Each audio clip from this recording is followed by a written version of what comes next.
નમસ્કાર વિદ્યાર્થી મિત્રો, આગળના લેક્ચરમાં આપણે એલ્યુમિનિયમનું નિષ્કર્ષણ હોલ હેરોલ્ડ પદ્ધતિ વડે આપણે ભણી ગયા. ત્યારબાદ હવે લઈએ આપણે ઓક્સિડેશન અને રિડક્શન આધારિત અમુક નિષ્કર્ષણ છે. આમ તો રિડક્શન આધારિત તો આપણે બધું આગળ ભણી ગયા છીએ કે જે મોટાભાગની જે ધાતુ આપણે જે આગળ ઉપર નિષ્કર્ષિત કરી એના આયનોમાંથી કરી છે વિદ્યુત વિભાજન પદ્ધતિ વડે, તો એ આપણે રિડક્શન પ્રોસેસ લીધી. પરંતુ અમુક કેટલાક નિષ્કર્ષણ છે એ ઓક્સિડેશન ઉપર આધારિત પણ હોય છે, એટલે કે ઇલેક્ટ્રોન ગુમાવી અને આપણને નિપજ મળે. ઉદાહરણ તરીકે લઈએ આપણે અધાતુ. હવે આગળ ઉપર આપણે રિડક્શન પ્રોસેસ ભણી ગયા હતા. રિડક્શન એના માટે આપણે આગળ ઉપર વાત કરી હતી કે એલ્યુમિનિયમ +3 આયન છે એ 3 ઇલેક્ટ્રોન મેળવી અને એલ્યુમિનિયમમાં કન્વર્ટ થાય છે Alમાં. તો અહીંયા એલ્યુમિનિયમનો આયન ઇલેક્ટ્રોન મેળવે છે એટલે આપણે રિડક્શન કહીએ છીએ. તો અહીંયા જે ધાતુ આપણને મળે છે એ ધાતુ રિડક્શન વડે મળે છે એવું આપણે આગળ ભણી ગયા. પરંતુ અહીંયા આપણે વાત કરવાની છે કે અમુક નિષ્કર્ષણ છે એમાં ઓક્સિડેશન પણ થતું હોય છે. તો સામાન્ય રીતે અધાતુ હોય છે એ ઓક્સિડેશનથી મેળવવામાં આવે છે અને એનું ખૂબ જ સામાન્ય ઉદાહરણ છે બ્રાઇનમાંથી ક્લોરિનનું નિષ્કર્ષણ. બ્રાઇન એટલે કે દરિયાનું જે ક્ષારવાળું પાણી છે, સમુદ્રનું પાણી, એમાં ક્ષારનું પ્રમાણ વધારે હોય છે. એ પાણીને બ્રાઇન વોટર છે એ કહેવામાં આવે છે. ચાલો હવે અહીંયા આપણે એક માનો કે અહીંયા એક પાત્ર છે. આ પાત્રની અંદર આપણે પાણી ભરી દઈએ, બ્રાઇન વોટર, સમુદ્રનું પાણી. તો મુખ્યત્વે તમને ખ્યાલ છે કે સમુદ્રના પાણીની અંદર સોડિયમ ક્લોરાઇડ હાજર હોય છે, એટલે કે એક તો H2O હાજર હશે, પાણી હશે. બીજું મુખ્યત્વે વાત કરીએ છીએ, બીજા આયનો પણ હોય છે પરંતુ મુખ્યત્વે વધુ પ્રમાણમાં Na+ અને Cl- હશે. આ ઉપરાંત અમુક માત્રામાં Br- પણ હોય છે. તો આ H2O એ પાણી અને મુખ્યત્વે આ એટલે આપણે દર્શાવેલું છે આ શું છે તો બ્રાઇન વોટર દર્શાવેલું છે, સમુદ્રનું પાણી દર્શાવેલું છે. હવે આનું આપણે વિદ્યુત વિભાજન કરવાનું છે. આની પ્રક્રિયા છે એ આપણે એટલે કે ક્લોરિન છે એ પાણી સાથે પ્રક્રિયા કરશે તો કઈ રીતે આપણને એમાંથી ક્લોરિન વાયુ મળે એના વિશે અભ્યાસ કરવાનો છે. તો અહીંયા આપણે લઈએ Cl- અને સમુદ્રનું પાણી એ બંને H2O પ્રક્રિયા કરશે. તો અહીંયા 2 મોલ Cl- માનો કે આપણે વિદ્યુત વિભાજન કરીએ છીએ અહીંયા, એટલે બે આપણે વિદ્યુત ધ્રુવ ડૂબાડવાના રહેશે, એનોડ કેથોડ. તો અહીંયા એનોડ છે, આપણે એનોડની વાત કરીએ અને અહીંયા આ કેથોડ છે. તો એનોડ ઉપર ઓક્સિડેશન થતું હોય છે. તો એનોડ ઉપર કઈ પ્રક્રિયા થશે એ આપણે અહીંયા જોઈએ. તો Cl- કેમ કે એનોડ ઉપર ઓક્સિડેશન કરવા માટે સામાન્ય રીતે ઇલેક્ટ્રોન ગુમાવવા પડે છે. તો ક્લોરિન પાસે ઇલેક્ટ્રોન છે કારણ કે સોડિયમ પાસે તો નથી. તો Cl- એ પાણીના 2 અણુ સાથે પ્રક્રિયા કરશે. આ એક્યુઅસ જલીય અવસ્થામાં છે અને 2 મોલ H2O કે જે લિક્વિડ ફોર્મમાં છે એની વચ્ચે પ્રક્રિયા થશે. હવે અહીંયા પાણી છે એમાં 2H+ હશે અને બીજું 2OH- હશે. અહીંયા આપણે દર્શાવેલું છે 2 મોલ પાણી છે એની અંદર સંયુક્તપણે આટલું હશે 2H+ અને 2OH-. હવે અહીંયા 2 ક્લોરિન છે, Cl- છે. એક ક્લોરિન પાસે એક, એવા 2 Cl- પાસે 2 ઇલેક્ટ્રોન છે. પોતાના 2 ઇલેક્ટ્રોન ગુમાવી અને આ હાઇડ્રોજનને આપી દેશે, H+ ને આપી દેશે. તો H+ આના 2 ઇલેક્ટ્રોન છે મેળવી લેશે અને એ 2 H+ માંથી આપણને H2 મળશે ગેસ. અને ક્લોરિન ઇલેક્ટ્રોન ગુમાવી દેશે એટલે ખાલી Cl પરમાણુ વધશે. એ 2 ક્લોરિન જોડાય અને આપણને Cl2 ગેસ આપશે. ચાલો ત્યારબાદ હવે બીજું શું, અહીંયા તમે જુઓ છો કે ક્લોરિને ઇલેક્ટ્રોન ગુમાવ્યા એટલે ક્લોરિનનું ઓક્સિડેશન થયું અને આપણને ક્લોરિન વાયુ મળશે. આ ઉપરાંત હાઇડ્રોજન વાયુ મળે છે. અને હવે દ્રાવણની અંદર બીજું શું વધશે બાકી, તમે જુઓ છો 2 OH- છે એમને દ્રાવણમાં બાકી રહેશે 2 OH-. તો અહીંયા ક્લોરિન છે એમાંથી Cl2 બને છે અને નીકળી જશે. આ ઉપરાંત પાણી છે, પાણીમાંથી શું બને છે તો OH- બને છે. હવે આ પ્રોસેસ છે એના માટે આપણે ΔGનું મૂલ્ય જોઈએ કે ΔG0 એનું મૂલ્ય છે વૈજ્ઞાનિકોએ માપ્યું તો એ આપણને મળે છે 422 કિલો જૂલ મળે છે. તો આ પ્લસ મળે છે, એનો મતલબ કે આપમેળે પ્રક્રિયા થતી હશે નહીં. આ પ્લસ ઉપરથી એટલું આપણને ક્લિયર થઈ જાય. તમને ખબર છે એની મેળાએ કાંઈ દરિયાના પાણી છે એનો Cl માઇનસ H2O સાથે પ્રક્રિયા કરીને કંઈ ક્લોરીન કે હાઇડ્રોજન ઉત્પન્ન કરતો નથી. એના મૂલ્ય ઉપરથી ક્લિયર થશે. ત્યારબાદ આપણે delta G0 is equal to minus NF E0 cell, આની અંદર આપણે આ સૂત્ર છે, આ સૂત્રની અંદર આપણે ડેલ્ટા G0 છે એની કિંમત મૂકીએ અને E0ની કિંમત મેળવીએ આના ઉપરથી. તો એનું મૂલ્ય છે આપણને મળે છે -2.2 વોલ્ટ. તો તમને ખ્યાલ છે E0નું મૂલ્ય છે એ ધન હોવું જોઈએ તો પ્રક્રિયા થશે, પરંતુ અહીંયા કેટલું મળે છે? માઇનસ મળે છે, ઋણ. તો આપમેળે તો આ પ્રક્રિયા થશે નહીં. તો હવે આપણે વિદ્યુત વિભાજન કરવા માટે શું કરવું પડશે કે અહીંયા -2.2 વોલ્ટ છે, એનો મતલબ કે એટલી ઉર્જા આપણે આપવી પડશે, ત્યારે પ્રક્રિયા થશે. અને પ્લસનો અર્થ થશે કે એની મેળાએ પ્રક્રિયા થશે. તો આ પ્રક્રિયા કરવા માટે આપણે 2.2 વોલ્ટ કરતાં વધારે બાહ્ય EMF ની જરૂર પડશે. એટલે આપણે બહારથી વિદ્યુત પ્રવાહ છે એ પસાર કરવો પડશે. કેટલો? તો 2.2 વોલ્ટ કરતાં પણ વધારે, ત્યારે પ્રક્રિયા થશે. તો આ પ્રક્રિયા છે એ જનરલી બાધકરૂપ હોય છે. તો એને ઉપરવટ થવા માટે આપણે આગળ ઉપર ભણી ગયા છીએ. એને ઉપરવટ એટલે એને પહોંચી વળવા માટે વધારે પ્રમાણમાં તમારે EMF પસાર કરવો પડશે, એટલે વધુ વિદ્યુત પ્રવાહ પસાર કરવો પડશે, ત્યારે પ્રક્રિયા થશે. તો આ પ્રક્રિયા થાય છે ત્યારે તમે જુઓ છો એનોડ ઉપર ક્લોરીન વાયુ, હાઇડ્રોજન ગેસ ઉત્પન્ન થશે. એ તો પાત્રમાંથી બહાર નીકળી જશે, પરંતુ OH માઇનસ છે એ એક્યુઅસ અવસ્થામાં દ્રાવણની અંદર જ રહેશે. અને બીજું તમે જુઓ છો કે Na પ્લસ એક અહીંયા પ્રક્રિયા કાંઈ કરી નથી. તો દ્રાવણની અંદર Na પ્લસ હાજર રહેશે અને OH માઇનસ પણ હાજર રહેશે. તો એ બંને ભેગા થઈ અહીંયા એનોડ ઉપર આપણને શું મળશે? તો એનોડ ઉપર ક્લોરીન મળે છે, ત્યારબાદ હાઇડ્રોજન મળે છે, અને દ્રાવણની અંદર Na પ્લસ અને OH માઇનસ બંને ભેગા મળી અને તમને ખ્યાલ છે દ્રાવણ કયું બનાવશે? NaOH. એટલે આ NaOH ઉત્પન્ન થવાથી દ્રાવણ બેઝિક બને છે. તો તમે આનું વિદ્યુત વિભાજન કરશો વિદ્યુત વિભાજન પદ્ધતિથી, તો એનોડ ઉપર Cl2H2 ઉત્પન્ન થશે અને દ્રાવણની અંદર Na પ્લસ OH માઇનસ બાકી રહેશે. તેના કારણે NaOH ઉત્પન્ન થાય છે અને દ્રાવણ બેઝિક બનશે. યાદ રાખજો, તમને પૂછી શકે કે બ્રાઇન વોટર અથવા દરિયાના પાણી છે એનું નિષ્કર્ષણ એનું વિદ્યુત વિભાજન કરશો ક્લોરીન મેળવવા માટે, તો દ્રાવણ કેવું બનશે? તો દ્રાવણ બેઝિક બને છે.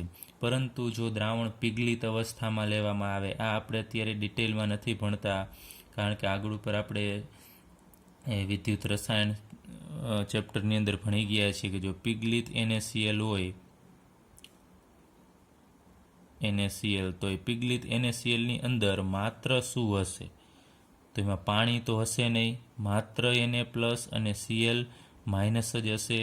તો પિઘલિત NaCl છે એનું તમે આ રીતે વિદ્યુત ધ્રુવ ડૂબાડી અને એનું વિદ્યુત વિભાજન કરશો તો Na છે એનું રિડક્શન થવાનું છે. તો Na પ્લસ આ કેથોડ ઉપર કઈ પ્રક્રિયા થશે? તો Na પ્લસ ઇલેક્ટ્રોન મેળવી અને Naમાં રૂપાંતર પામે છે, અને Cl માઇનસ આપણે વાત કરીએ અહીંયા Cl માઇનસ એ ઇલેક્ટ્રોન ગુમાવી અને 1/2 Cl2 બનાવશે અને એક ઇલેક્ટ્રોન મુક્ત કરે છે. તો આ પ્રોસેસ દરમિયાન અહીંયા સોડિયમ વપરાઈ જાય છે. પાણી તો છે નહીં કે અહીંયા OH ઉત્પન્ન થશે. અહીંયા જેમ પાણીમાંથી OH ઉત્પન્ન થશે એમ અહીંયા OH ઉત્પન્ન થતો નથી. તો આ પ્રક્રિયા દરમિયાન અહીંયા શું થશે? તો નિપજ કઈ મળે છે? તો આપણને સોડિયમ ધાતુ મળે છે, પછી Cl2 વાયુ મળે છે, પરંતુ દ્રાવણ છે એમાં NaOH ઉત્પન્ન થશે નહીં.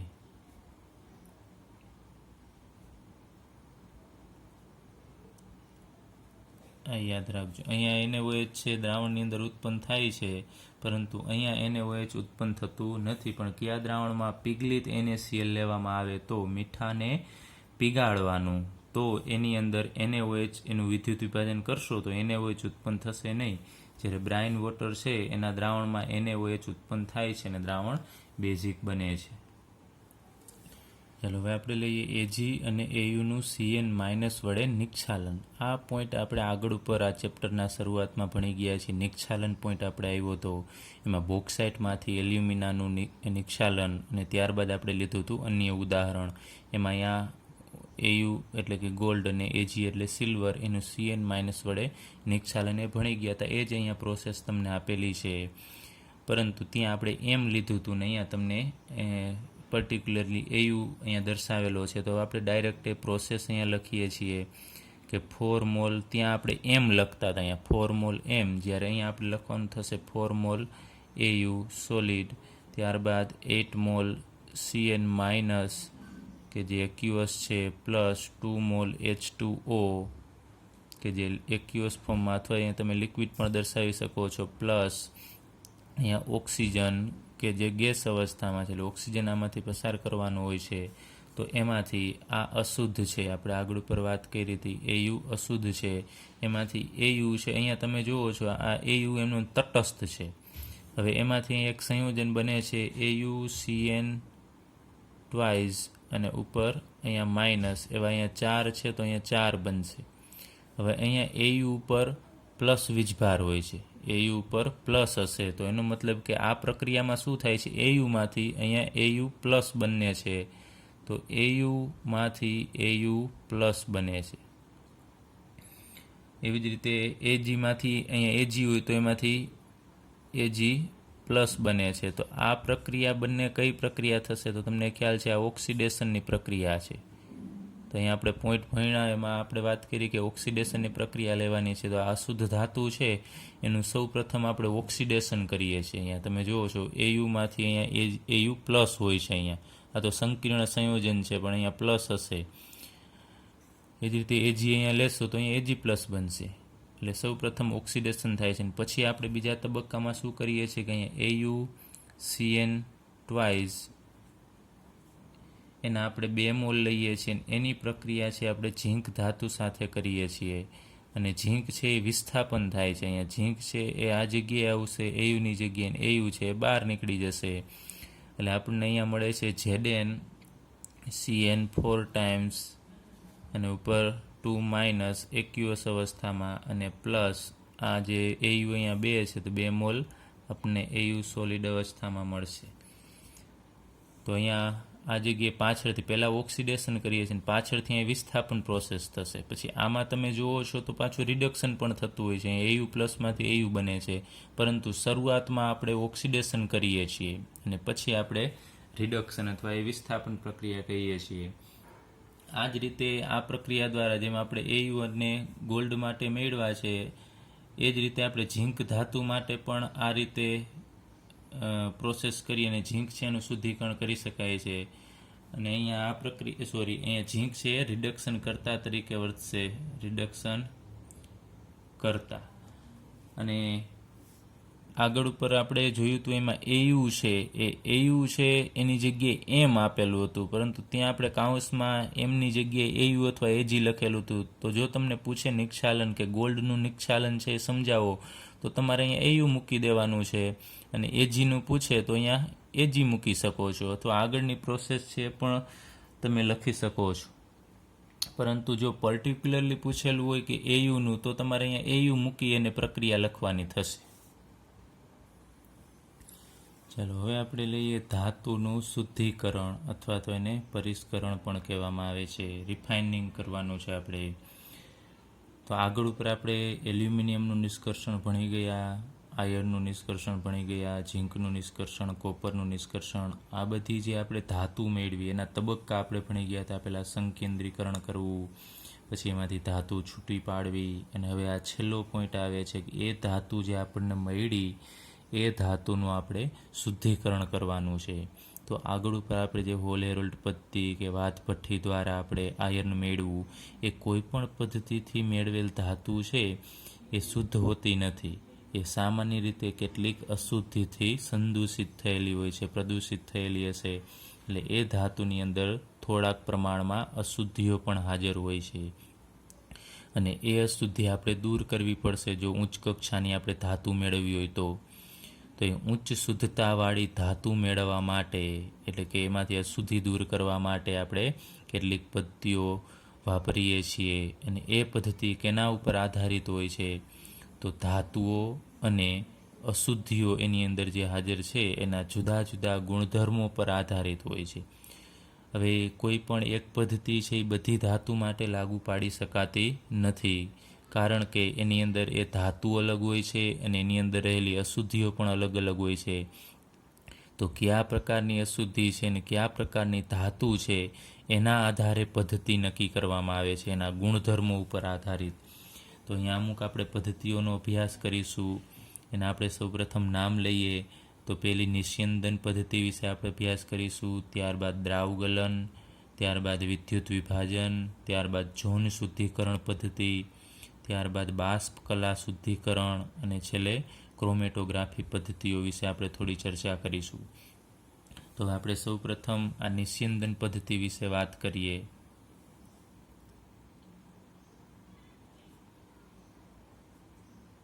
જેને ઇંગ્લિશમાં ડિસ્ટિલેશન પણ કહેવામાં આવે છે. તો આ નિસ્યંદન પદ્ધતિ છે આપણે આગળ ઉપર ભણી ગયા છીએ. નિસ્યંદન એટલે જેમ તમે પેટ્રોલિયમનું વિભાગીય નિસ્યંદન ભણી ગયા છો એ મુજબ અહીંયા નિસ્યંદન કરવાનું છે.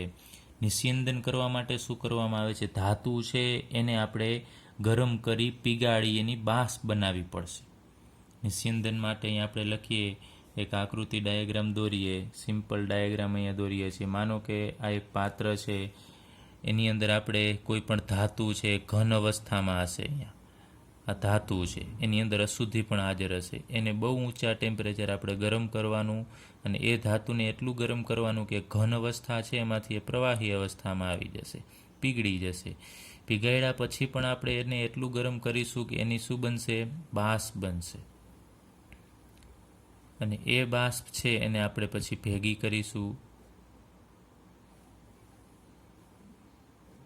બાષ્પ છે અહીંયા જશે, બાષ્પને વળી પાછી આપણે ઠંડી પાડીશું અને એ બાષ્પ છે એને ઠંડી પાડશું એટલે ફરીથી અહીંયા જે આપણને ધાતુ મળશે એ ઘન અવસ્થામાં મળશે. આવો આનો આખો પ્રોગ્રામ હોય છે, કઈ રીતે ઘનને પ્રવાહીમાંથી બાષ્પ, એ બાષ્પ છે એમાં એને ઠંડી પાડીને પછી છેલ્લે ફરીથી આપણે ઘન અવસ્થામાં જે ધાતુ મેળવીશું. તો અહીંયા આ ધાતુની સાથે અમુક અશુદ્ધિ પણ હાજર હશે, અશુદ્ધિ, અને અહીંયા ધાતુ હાજર હશે. એટલે કે અશુદ્ધ ધાતુ છે, ધાતુ અને અશુદ્ધિ બંને હાજર હોય છે.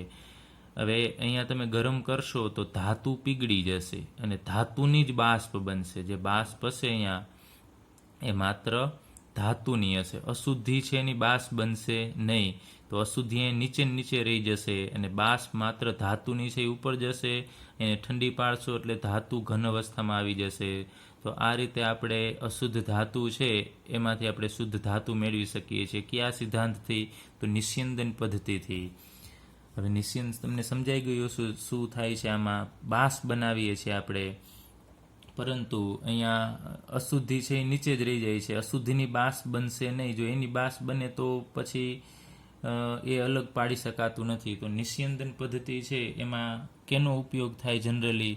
તો અહીંયા ધાતુ છે એ પીગળતી હોવી જોઈએ અને એની બાષ્પ બનતી હોવી જોઈએ. તો અહીંયા નીચા ગલનબિંદુ ધરાવતી જે ધાતુ છે એનું આપણે શુદ્ધિકરણ નિસ્યંદન પદ્ધતિથી કરી શકાય છે. અને એના આપણે ઉદાહરણ લઈએ, ઝીંક અને Zn અને મર્ક્યુરી Hg પારો. ઝીંક અને મર્ક્યુરી આ બંનેનું શુદ્ધિકરણ છે નિસ્યંદન પદ્ધતિથી કરવામાં આવે છે, કારણ કે એની બાષ્પ છે ઝડપથી બની જશે, નીચા તાપમાને પીગળી જાય છે. પાછું બીજું છે કે અશુદ્ધ ધાતુ છે એનું આપણે બાષ્પીભવન કરવાનું છે અને અશુદ્ધિ છે એની બાષ્પ બનવી જોઈએ નહીં. તો આવો પ્રોસેસ યાદ રાખજો. નિસ્યંદન કેના માટે ઉપયોગી છે? નીચા ગલનબિંદુ ધરાવતી ધાતુ જેવી કે ઝીંક અને મર્ક્યુરી. ચાલો ત્યારબાદ આપણે બીજી પદ્ધતિ લઈએ, દ્રાવગલન પદ્ધતિ.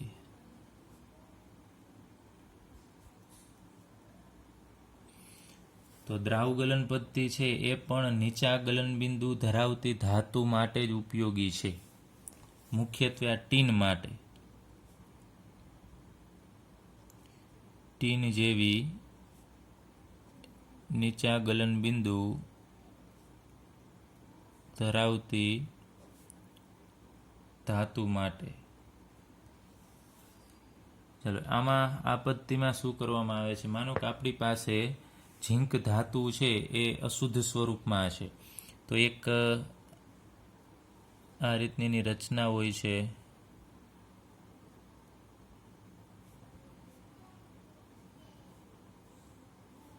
એક ઢાળવાળી રચના કરવામાં આવે છે. અહીંયા એક ઢાળ આવો હોય છે અને અહીંયા વચ્ચે ખાલી જગ્યા હોય છે. અહીંયા ઉપર આવી એક ઢાળવાળી સપાટી હશે અને ઉપર અહીંયા ધાતુ એડ કરવા માટે અહીંયા આપણે એક એવી વસ્તુ રાખેલી હોય છે કે આની અંદર આપણે ધાતુ એડ કરી દેવાની, જે અશુદ્ધ ધાતુ છે. અને નીચે અહીંયા આપણે આ ભઠ્ઠી છે, આને આપણે ગરમ કરીશું એટલે અહીંયા તાપમાન વધશે, એટલે ઉપરની સપાટી આ ગરમ થશે. આ નીચેનો ભઠ્ઠી જેમ આપણે ચૂલો હોય છે એમ નીચે ગરમ કરવાનું છે અહીંયાથી કોઈ પણ બળતણ નાખી, અને ઉપર આપણે આ ગરમ થશે એટલે ઉપલી આ સપાટી ગરમ થશે. ત્યારબાદ અહીંયા ધાતુ, તો અહીંયા ધાતુ છે પણ એ તમને ખ્યાલ છે આ અશુદ્ધ ધાતુ છે, તો અશુદ્ધ ધાતુ છે એ આના ઉપર પડશે. એટલે ધાતુ નીચા ગલનબિંદુવાળી, માનો ટીન છે એ નીચા ગલનબિંદુવાળી છે, તે ધાતુ અહીંયા આવશે તો ધાતુ પીગળી જશે. તો ટીન છે એ પીગળતું આગળ જશે અને અહીંયા એક પાત્ર હોય, એ પાત્રની અંદર આ પીગળેલી જે ટીન છે એ અહીંયા ભેગી થશે, SN એટલે ટીન. અને અશુદ્ધિ છે ને એ પીગળતી નથી, તો અશુદ્ધિ અહીંયા નહીં અટવાઈ જશે. આ જગ્યાએ અશુદ્ધિ પીગળતી નથી કેમ કે ઢાળ હશે એટલે પ્રવાહી અવસ્થાવાળું છે એ ઝડપથી નીચે જતું રહેશે અને અશુદ્ધિ છે એ અહીંયા નહીં અટકાઈ જશે. તો અહીંયા ઢાળવાળી સપાટી ઉપર અશુદ્ધિ પીગળતી નથી એટલે અશુદ્ધિ ત્યાં અટકાઈ જશે અને ધાતુ પીગળી અને સરળતાથી એ નીચે અહીંયા જમા થશે અને આ જે ટીન મળશે એ આપણને શુદ્ધ અવસ્થામાં મળશે. તો આ પદ્ધતિમાં આ જે ટીન અશુદ્ધ જે ધાતુ છે એને આપણે ઢાળવાળી સપાટી પરથી વહેવડાવવામાં આવે છે.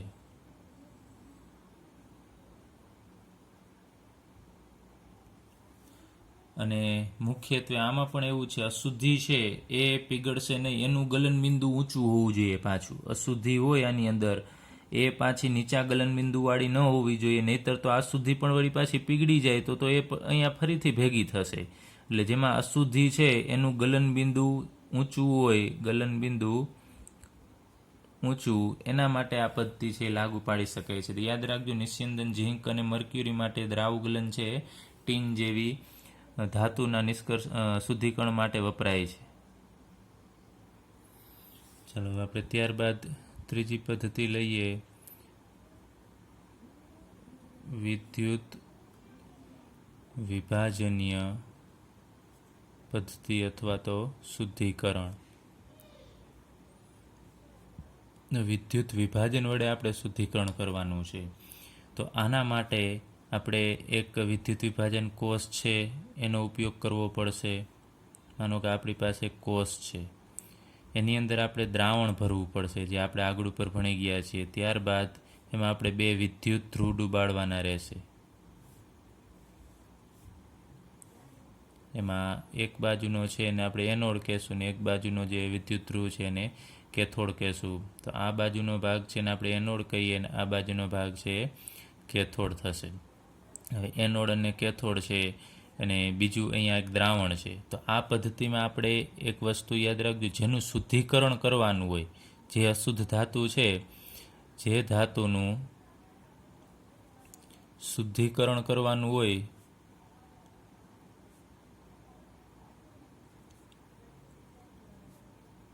તેનો એનોડ લેવાનો. આપણે જે ધાતુનું શુદ્ધિકરણ કરવું છે, માનો કે આ જગ્યાએ તમારે આ સળિયો કયો લેવાનો, તમારે જેનું શુદ્ધિકરણ કરવું છે, જે માનો કે કોપર ધાતુ છે એનું શુદ્ધિકરણ કરવું છે, તો આ સળિયો તમારે અશુદ્ધ કોપરનો જ લેવાનો થશે. અને કેથોડ શું લેવાનો થશે, એટલે અહીંયા લખી નાખીએ આપણે અશુદ્ધ એનોડ. આ એનોડ છે એ અશુદ્ધ લેવાનો છે અને કેથોડ છે એ શું લેવાનું છે, તો જે ધાતુનું આપણે શુદ્ધિકરણ કરીએ છીએ, જે ધાતુનું શુદ્ધિકરણ કરવાનું હોય તે જ ધાતુનો શુદ્ધ કેથોડ લેવો. શુદ્ધ કેથોડ હોવો જોઈએ. અહીંયા કેથોડ તરીકે આપણે શુદ્ધ રાખવાનું છે. કોઈ પણ માનો કોપરનું તમારે શુદ્ધિકરણ કરવું છે તો આ બાજુ કોપરનો સળિયો બહારથી આપણે માર્કેટમાંથી લઈ અને અહીંયા મૂકવાનો થશે. અને ત્યારબાદ આપણે અહીંયા દ્રાવણ ભરીશું. એ દ્રાવણ કયું ભરવાનું છે? તો જે ધાતુ છે અહીંયા આપણે દ્રાવણને આપણે કહીએ છીએ વિદ્યુત વિભાજનીય દ્રાવણ અથવા વિદ્યુત વિભાજ્ય દ્રાવણ. એ દ્રાવણ કયું લેવાનું થશે તમારે અહીંયા? તો જેનું તમારે શુદ્ધિકરણ કરવું છે, કોપરનું કરવું છે તો કોપરનું દ્રાવણ લેવાનું. જે ધાતુનું શુદ્ધિકરણ કરવું હોય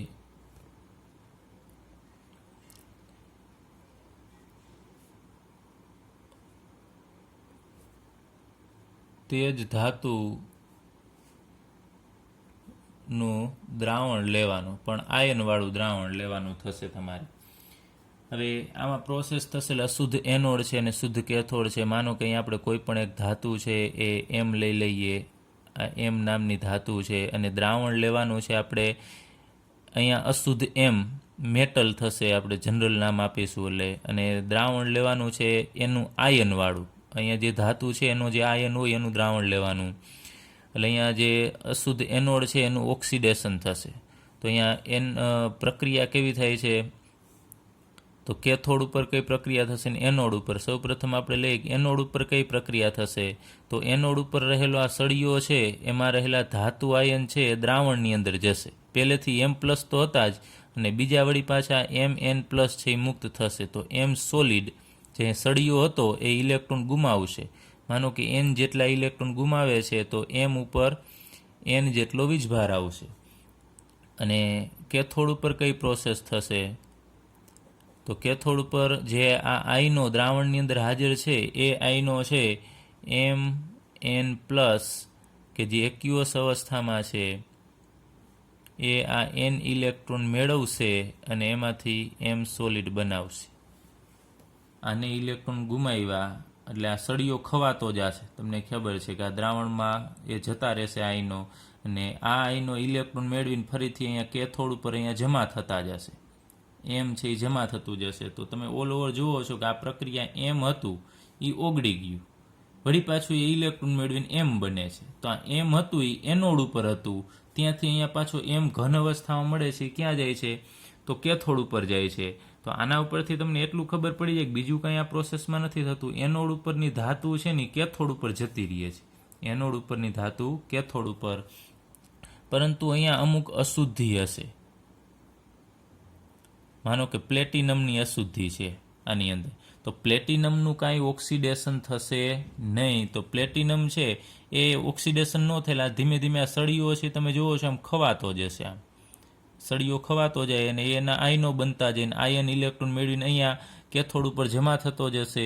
એ આયનમાંથી બનેલી ધાતુ છે અહીંયા જમા થતી જશે. પણ પ્લેટિનમ જેવી જે અશુદ્ધિ છે એ અહીંયા નીચે, હવે અહીંયા એનું ઓક્સિડેશન કંઈ થવાનું નથી.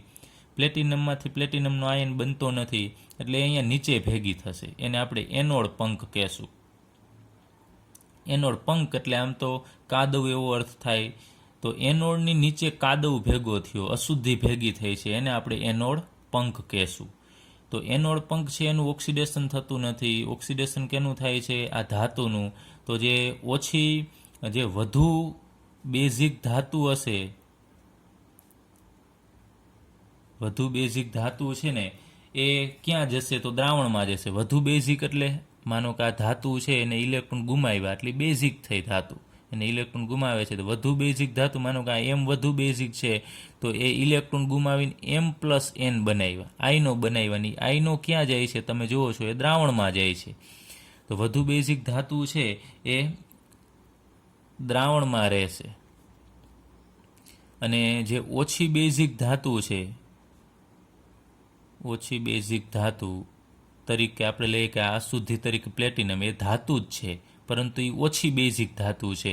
તો એ આ રીતે ઇલેક્ટ્રોન ગુમાવશે નહીં. તો જે ઓછી બેઝિક ધાતુ છે એ એનોડ પંક તરીકે જો નીચે પડી જશે, એ આયન સ્વરૂપે દ્રાવણમાં જશે નહીં.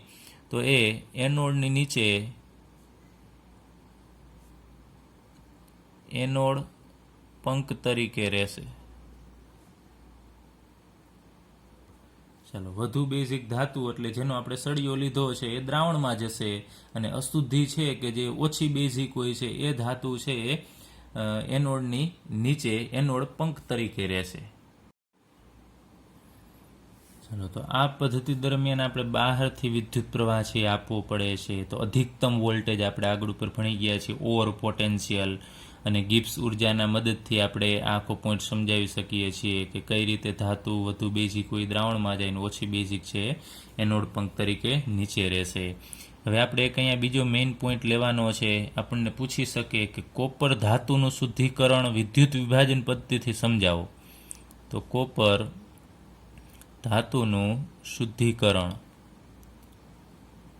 કઈ પદ્ધતિથી આપણે ભણીએ છીએ તમને ખ્યાલ હોવો જોઈએ. અત્યારે જે પદ્ધતિ આપણે ભણીએ છીએ વિદ્યુત વિભાજનીય પદ્ધતિ, તમને પ્રશ્ન પૂછી શકે કે કોપર ધાતુનું શુદ્ધિકરણ વિદ્યુત વિભાજનીય પદ્ધતિથી સમજાવો. તો આપણે ઉપર જે આ આકૃતિ દોરી એ જ આકૃતિ અહીંયા આપણે દોરવી હોય તો દોરી શકાય. તો હું અલગથી આકૃતિ નથી દોરતો, આમાં જ સમજાવી દઉં છું. આપણે અશુદ્ધ એનોડ, તો અશુદ્ધ એનોડ તરીકે શું લેવાનું? તો જે ધાતુનું આપણે શુદ્ધિકરણ કરવું હોય એ, તો અહીંયા આપણે માનો કે કોપરનું શુદ્ધિકરણ કરવું છે, તો એનોડ તરીકે આપણે લેવાનો થશે અશુદ્ધ કોપરનો સળિયો, અશુદ્ધ કોપર Cu લેવાનું થશે. અને કેથોડ ઉપર શું લેશું? તો કેથોડ ઉપર કીધું છે જે ધાતુનું શુદ્ધિકરણ કરવું હોય તે જ ધાતુનો શુદ્ધ કેથોડ લેવાનો. બહારથી માર્કેટમાંથી આપણે એનો શુદ્ધ સળિયો લઈ આવવાનો, તો શુદ્ધ કોપર ધાતુ લેવાની થશે એ કેથોડ તરીકે. અને વિદ્યુત વિભાજન તરીકે વિભાજ્ય તરીકે શું લેવાનું? તો એના તરીકે આપણે કોપર સલ્ફેટ, આપણે વાત કરી કે જે ધાતુનું શુદ્ધિકરણ કરવાનું હોય એનો જ આયન લેવાનો થશે, આયનવાળું દ્રાવણ. કોપરનું શુદ્ધિકરણ કરવું છે તો CuSO4 જેને આપણે કોપર સલ્ફેટ કહીએ છીએ. તો અહીંયા અશુદ્ધ કોપરની પટ્ટી લેવાની થશે અને આ બાજુ શુદ્ધ કોપરની પટ્ટી લેવાની થશે. હવે અહીંયા આપણે એમની જગ્યાએ ચાલો Cu લખી નાખીએ. Cuનો જ સળિયો છે, આ બાજુ Cu છે એ કેથોડ છે, અને દ્રાવણ કયું લેવાનું છે? તો આની અંદર આપણે ભરી દઈએ CuSO4નું દ્રાવણ છે, તો Cu+2 આની અંદર હાજર હશે. તો હવે કેથોડ ઉપર કઈ પ્રોસેસ થશે ને એનોડ ઉપર કઈ પ્રોસેસ થાય એ લખીએ. તો સૌપ્રથમ એનોડ ઉપર તમને ખ્યાલ છે કે ઓક્સિડેશન થશે. તો જે અહીંયા સોલિડ અવસ્થામાં કોપર છે એ આયનમાં રૂપાંતર પામશે. તો Cu સોલિડ એ 2 ઇલેક્ટ્રોન ગુમાવશે અને Cu2+ આયનમાં કન્વર્ટ થશે. આ ઓક્સિડેશન પ્રોસેસ થશે. એટલે અહીંયા જે કોપર ઘન અવસ્થામાં હતો એ દ્રાવણમાં કયા અવસ્થામાં આવે? પહેલાં Cu2+ હતો જ દ્રાવણની અંદર, વધારાનો Cu2+ છે દ્રાવણમાં જશે. એ Cu2+ છે વળી પાછો શું કરશે? એ અથવા તો દ્રાવણની અંદર રહેલો કોઈ પણ એ આ બાજુથી જે ઇલેક્ટ્રોન આવશે અહીંયા ઇલેક્ટ્રોન આ Cu2+ મેળવશે. એટલે કેથોડ ઉપર કઈ પ્રોસેસ થાય છે? તો દ્રાવણની અંદર રહેલો જે Cu2+ છે એ આ બાજુથી આવતા ઇલેક્ટ્રોન એટલે કે એનોડે મુક્ત કરેલા ઇલેક્ટ્રોન મેળવશે અને અહીંયા Cu સોલિડ બનાવશે. તો ઘણા બધાને એમ થશે આ થાય છે શું? તો બંને સમાન જ થાય છે. આને તમે કેન્સલ કરશો, કદાચ આપણે કુલ પ્રક્રિયા લખી તો આ બધું કેન્સલ થશે. આ બાજુ અહીંયા Cu સોલિડ, ઘણા બધા આને પણ કેન્સલ કરી નાખે છે કે એ સમાન છે, પણ આ યાદ રાખજો આ અશુદ્ધ છે. અશુદ્ધ એનોડ ઉપરનો અશુદ્ધ કોપર છે અને અહીંયા જે મળશે આપણને શુદ્ધ મળશે. તો આ એનોડ ઉપર એનોડ પરનો આ અશુદ્ધ કોપર છે એ છેલ્લે ફાઇનલી આપણને શું મળ્યું? અહીંયા Cu સોલિડ કે જે કેથોડ પરનો શુદ્ધ કોપર. તો આ પ્રક્રિયામાં બીજું કાંઈ જ નથી થતું. આ એનોડ ખવાતો જશે, આ સળિયો ધીમે ધીમે ઓગળતો જશે, એ આયનો દ્રાવણમાં જશે, દ્રાવણમાંથી એ આયનો ઇલેક્ટ્રોન મેળવીને અહીંયા કેથોડ ઉપર જમા થતા જશે. તો જે અહીંયા એનોડ ઓગળે છે એ બધો કેથોડ ઉપર જશે. તો આ પ્રક્રિયા ઉપરથી પણ આપણે એટલું સમજી શકીએ કે એનોડ પરનો અહીંયા કોપર છે એ ક્યાં જાય છે? તો કેથોડ પર જાય છે. આવું આપણે નક્કી કરી શકીએ. પરંતુ દ્રાવણની અંદર રહેલું CuSO4 તમને પૂછે કે CuSO4ની સાંદ્રતા કેવી રહેશે? તો અચળ રહેશે. યાદ રાખજો સાંદ્રતા અચળ રહેશે આમાં, કારણ કે Cu2+ વપરાતા નથી. એ તો આમાંથી જે Cu2+ બન્યા એ જ Cu2+ છે ઇલેક્ટ્રોન મેળવીને કોપરમાં કન્વર્ટ થશે. તો આપણે જે સાંદ્રતા CuSO4ની આ પાત્રની અંદર લીધી હોય એ અચળ રહેશે. ચાલો, તો આપણે ફોલ્લાવાળું તાંબુ આગળ ઉપર કીધું હતું, જે અશુદ્ધ જે તાંબુ છે એને આપણે ફોલ્લાવાળું તાંબુ કહીએ છીએ, અથવા કોપર. એની અંદર અશુદ્ધિ કઈ હોય છે? તો ઘણી બધી અશુદ્ધિ હાજર હોય છે. અશુદ્ધિને આપણે અમુક નામ લખીએ, Ag સિલ્વર, Au એટલે ગોલ્ડ, પ્લેટિનમ, પછી એન્ટીમની, સેલેનિયમ, Se, આ બધી ટેલુરિયમ, આ બધી અશુદ્ધિ છે કેની અંદર? ફોલ્લાવાળા તાંબાની અંદર. હવે અહીંયા આપણે જે વિદ્યુત વિભાજન કરીએ છીએ, તમને ખ્યાલ છે આ બધી છે ને એ કેવી થશે? ઓછી બેઝિક ધાતુ. તો એના આયન બનશે નહીં, એટલે દ્રાવણમાં જશે નહીં. તો અહીંયાથી કોપર નીકળતા જશે ને એની અંદર વચ્ચે વચ્ચે જે અશુદ્ધિ હશે એ સીધી નીચે અહીંયા આપણે ભેગી થશે. એને આપણે શું કહીએ છીએ? એનોડ પંખ. તો આ બધી અશુદ્ધિ છે એ એનોડ પંખ તરીકે વર્તશે. અને એ એનોડ પંખ છે એ પાછું કોઈ નકામું નથી. અહીંયા નિક્ષેપિત જે જમા થાય છે એનોડ પંખ તરીકે આ બધી અશુદ્ધિ, એમાં તમે જુઓ છો Ag છે, ચાંદી છે, અહીંયા Au ગોલ્ડ, પ્લેટિનમ છે. તો આ બધી ધાતુ તો ઘણી બધી કિંમતી ધાતુ છે. તો આ એનોડ પંખ છે એમાંથી પાછું આ પ્લેટિનમ, Au, સિલ્વર આ બધું મેળવી લેવામાં આવે છે. આ બધાની પુનઃ પ્રાપ્તિ કરવામાં આવે છે. અને એની કિંમત એટલી બધી વધારે હોય છે કે આ પ્રોસેસ દરમિયાન જેટલો ખર્ચ થયો હશે એ આ એનોડ પંખની જે ધાતુ છે એને આપણે છૂટી પાડશું તો એમાંથી આપણને ખર્ચો છે સરભર થઈ જશે. મીન્સ કે આનો જે ખર્ચો થયો હોય એ આ વધારાનો કચરો કે જે કિંમતી ધાતુ છે એને વેચી અને આનો ખર્ચો છે આપણે પૂર્ણ કરી શકીએ છીએ. હવે જેમ આપણે તાંબાનું શુદ્ધિકરણ કર્યું એવી જ રીતે અહીંયા ઝીંકનું પણ શુદ્ધિકરણ કરી શકાય.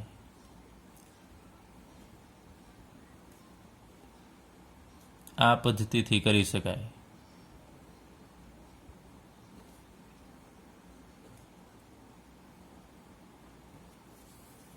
ચાલો, તો આવો પ્રશ્ન આપણને પૂછે કે કોપર ધાતુનું શુદ્ધિકરણ વિદ્યુત વિભાજન પદ્ધતિથી સમજાવો, તો તમારે આ પોઈન્ટ સમજાવવો પડશે. અને યાદ રાખજો, એનોડ પંખ તરીકે કઈ અશુદ્ધિ હોય છે, કઈ ધાતુ હોય છે, તો એના નામ પણ યાદ રાખજો.